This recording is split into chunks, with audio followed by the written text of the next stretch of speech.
fire that mosquito. John Abbott is inaugurating this green space, this Indigenous space. You spearheaded this project, and I'm curious what this means to you. It means a lot.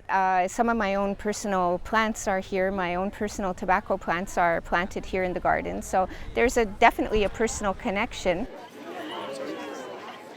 For the last 20 years, people have dreamt about having some sort of a garden, a space outdoors. And so to be able to be in a position to start that ball rolling and to see it here today, it's very special. What do you think this will mean, having a space like this for Indigenous students? Well, I know when I was a student, I remember when I was in high school, like way back in the 80s, we pulled up to the school and we walked up this laneway here, and if I would have came here back then and the bus pulled up and I saw this, I would have immediately felt, wow, this is going to be awesome. Like I'm home, or there's something here I can relate to. They say civilization. And I say our people. So Chris, you came up with this idea about this tiny forest. What's the concept behind this kind of thing?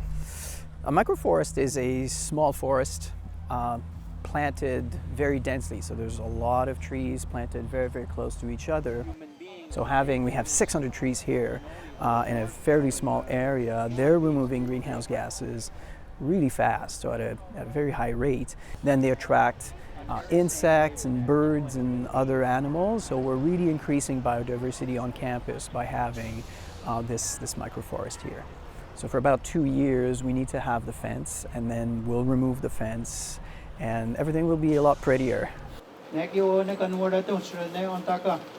What do you think it'll look like in 4 to 5 years, this space here?